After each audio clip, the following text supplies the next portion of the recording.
Two individuals begin their careers in the same city. Their income is identical. Their expenses are similar. They have the same 24 hours available each day. Nothing about this starting point suggests any meaningful difference between them. And yet, 10 years later, their financial positions look materially different. One has accumulated a fully funded emergency reserve and a steadily compounding investment portfolio. The other continues to operate month to month with little margin for disruption. The divergence did not begin with income. It began with structure. Consider one of them, a quiet, consistent accountant working at a mid-level firm. She does not earn an exceptional salary. She does not have access to privileged financial advice. What she has is a repeatable system. And the system follows a simple allocation framework. 15% toward future stability, 65% toward daily living, and 20% toward acceleration. Not a shortcut to wealth, a financial operating system. Let us begin with that first 15%, because it is the piece that most people delay the longest and understand the least. This portion serves two sequential purposes. The first is liquidity protection. It starts with accumulating 1 month of core expenses: housing, utilities, food, and transportation. Then it extends to 3 months, eventually to 6. An emergency fund does not generate excitement. It generates resilience. It reduces the probability that an unexpected event, a job loss, a medical bill, a mechanical failure, becomes high-interest debt. That distinction matters more than most people realize, because debt taken on in a moment of disruption often lingers far longer than the disruption itself.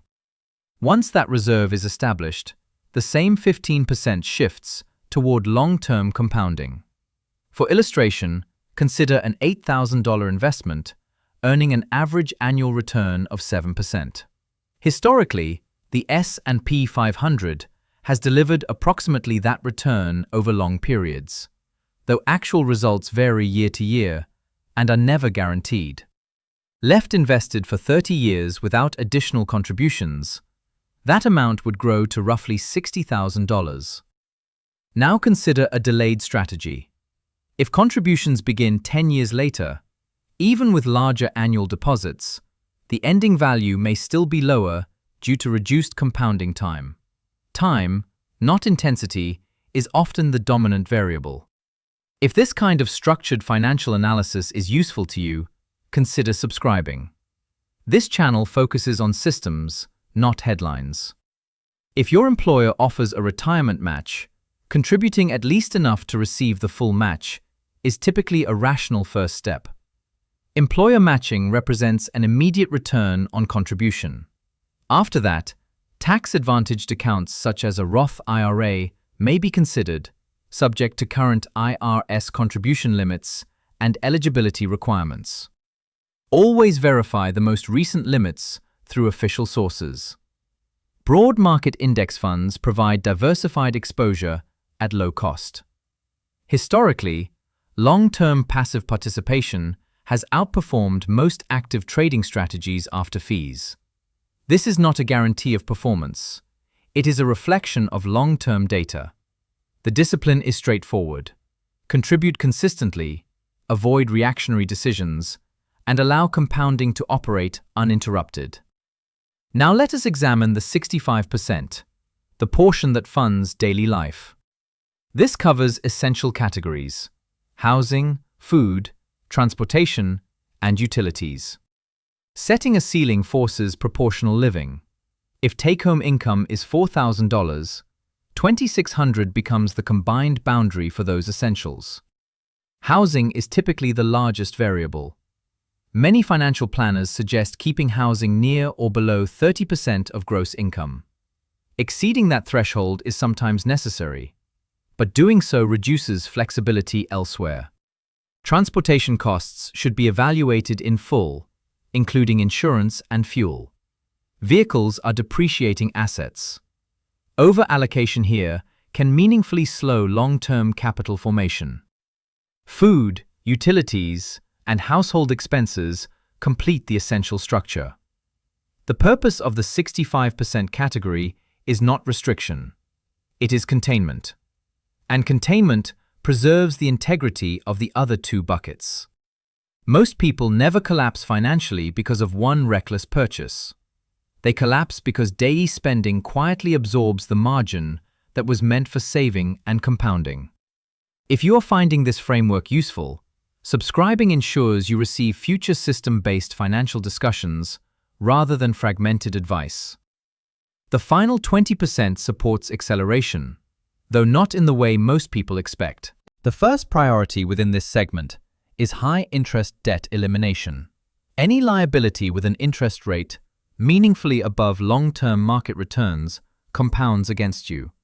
Eliminating high-interest balances provides a mathematically certain return equal to the avoided interest rate. There is no speculation involved. There is no market timing required.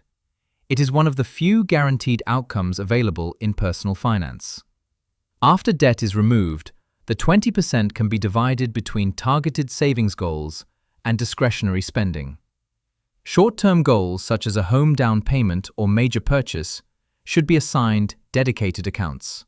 Segmentation increases clarity and reduces accidental spending. And discretionary allocation remains essential. A financial system that excludes enjoyment is rarely sustainable over multiple decades. The structure must include room for living, or it will eventually be abandoned. At this stage, the architecture is complete. 15% protects and compounds. 65% sustains daily operations. 20% accelerates progress and preserves balance. Automation strengthens the system. When allocations occur immediately upon income arrival, decision fatigue is reduced and consistency improves. The accountant in our story does not rely on willpower each month. She relies on a process that executes before she makes a single discretionary choice. Before we examine what this looks like over time, if you find value in thinking about money through systems rather than sentiment, consider subscribing. This channel is built around that kind of long-term, structured thinking. Here is what most people miss. The colleague who started alongside her, same city, same income, same expenses, is not struggling because of a spending crisis. He is drifting because of the absence of a system. Every month, money arrives and money leaves, and the sequence is never quite the same. Some months, a little goes to savings. Most months, it does not. The difference between these two people is not visible in any single week. It becomes visible across years. Financial outcomes rarely shift because of a single dramatic event. They shift because of repeated allocation decisions made quietly over time. The accountant does not check her portfolio daily. She does not react to market headlines.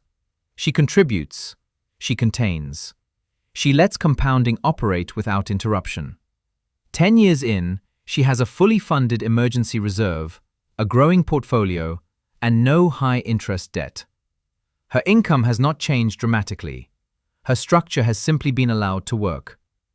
A system does not eliminate uncertainty.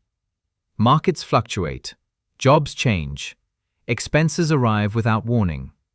But a system reduces exposure to instability and increases participation in long-term growth. It transforms income from a series of isolated monthly events into a quiet compounding process. The difference over a decade is rarely income, it is structure. If this way of thinking resonates with you, calm, evidence-led, built for the long arc, subscribing is the simplest way to continue. Future discussions will keep examining the mechanics behind financial positioning, one system at a time.